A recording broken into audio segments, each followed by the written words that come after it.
Adventures of Wobbles, the Mystery Egg in the Mystical Forest.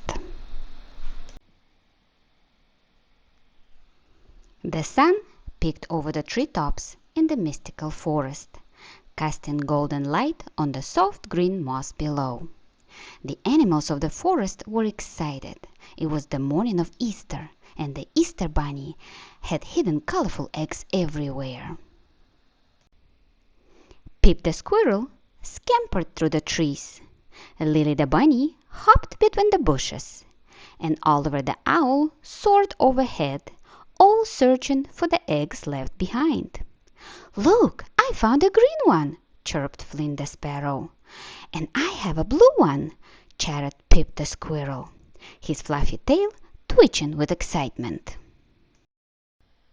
As they gathered their eggs in a big pile, the wise old tortoise, Granny Tilda, suddenly stopped and pointed with her foot. "Wait, what is that?" she asked. The animals turned to see a large egg sitting in the middle of the clearing. It was much bigger than the Easter bunny's usual eggs, and instead of being bright and colorful, it was soft, glowing blue with little swirls of white.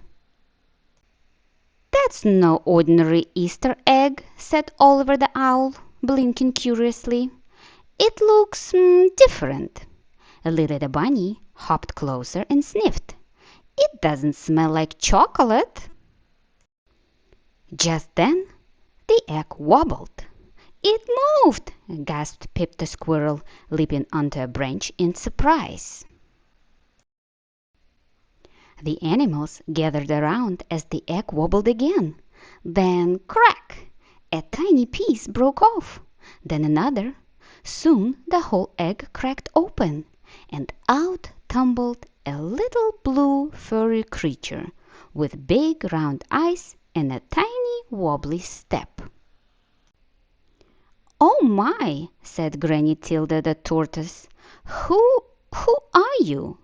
The little creature blinked up at them and wobbled from side to side. I don't know," he said softly. "I just hatched." Oliver the owl fluffed his fur thoughtfully. "Well, you wobble when you walk. Maybe we should call you Wobbles." "Wobbles? That's a perfect name!" cheered Lily the bunny. Wobbles smiled. "I like it, but I don't remember where I came from or who I am." The animals looked at each other, and then Pip the Squirrel spoke up. "Well, that settles it.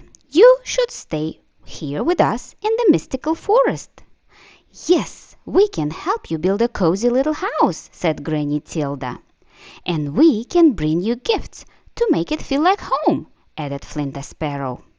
Wobbles' big round eyes sparkled. "Really? You'd do that for me?" "Of course! That's what friends do," said Lily the bunny with a happy hop. So together the animals worked to build a cozy little house for Wobbles under the tallest tree from twigs and moss. Bunny brought soft leaves for his bed. Squirrel found acorns and nuts for snacks. Sparrow gifted a shiny brown feather, and Granny Tilda wove flowers into a beautiful welcome wreath. Even Owl brought a tiny lantern to keep the house warm with light at night. When everything was ready, Wobbles wobbled inside and snuggled into his new home. "It's perfect," he sighed happily. "Thank you, everyone. I may not know where I came from, but I know I belong here." The animals all gathered around and cheered, "Welcome home, Wobbles." The Easter bunny peeked out from behind the trees and smiled. Wobbles looked so happy wobbling around with his new friends. The Easter bunny nodded and whispered to himself, "This is the perfect place for Wobbles. My job here is done." Then he quietly hopped away, leaving Wobbles in his new home. And from that day on, Wobbles and his new friends had many wonderful adventures together in the mystical forest, because with good friends, every day is the new adventure. Always remember, friends are like sprinkles on the cupcake of life, sweet, fun, and they make everything better.